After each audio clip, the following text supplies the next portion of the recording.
Analysts say that corporations will use just 13% of their tax savings on worker pay. For manufacturing, that number's even worse. President Donald Trump propelled himself to the White House in part by promising to revive American manufacturing and deliver high-paying jobs to that industry's workers. One plank of his plan for accomplishing that goal was a $1.5 trillion tax cut bill Republicans passed in December. That legislation, however, is on track to be much more beneficial to shareholders than it is workers across all sectors, and perhaps especially in manufacturing.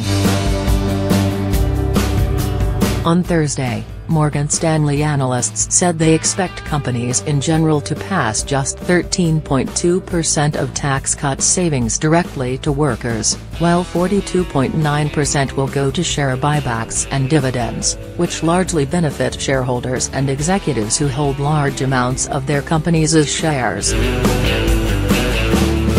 In manufacturing, the split is even more drastic. Analysts think 46.7% of tax savings will go to buybacks and dividends, while just 8.9% will go to worker pay. New York Times tax and economics reporter Jim Tankersley flagged the split on Twitter. Wages in the manufacturing industry are going up, but not as quickly as they are across all sectors. According to the latest jobs report from the Bureau of Labor Statistics, they increased by 2.9% across all industries from January 2017 to January 2018. During the same period, wages in the manufacturing industry increased by 1.9%.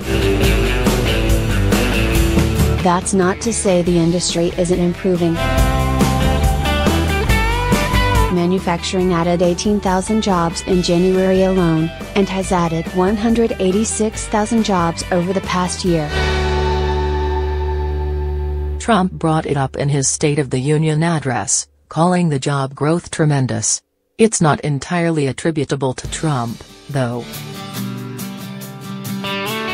A weaker dollar, which makes it easier for American companies to sell products abroad, and a growing global economy have helped.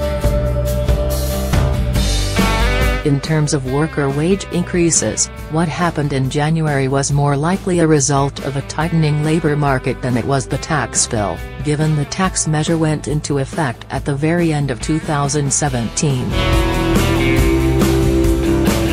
The tax bill could certainly help workers, but it's probably going to help corporations and shareholders a lot more. That American corporations would be inclined to use their new tax savings to benefit shareholders isn't exactly a surprise. In November, at an exclusive event for CEOs before the tax cut was passed, National Economic Council Director Gary Cohn had an awkward moment, when John Bussey, an associate editor at the Wall Street Journal, asked whether the bill would lead executives to increase capital investment. Only a few hands went up. Why aren't the other hands up? Cohn asked. As a former Goldman Sachs president and chief operating officer, Cohn probably well aware that companies are inclined to reward their shareholders more than their workers when they get a fresh infusion of cash from the government. Following the tax bill's passage, a number of corporations announced bonuses, wage increases, and investments, Apple, Walmart, and AT&T among them, largely, it seemed, for PR purposes. Bonuses and higher wages are very good for workers, obviously, and in the long run the tax bill could help with that. But that's not its main purpose. The Republican tax bill is designed to disproportionately benefit corporations and their shareholders.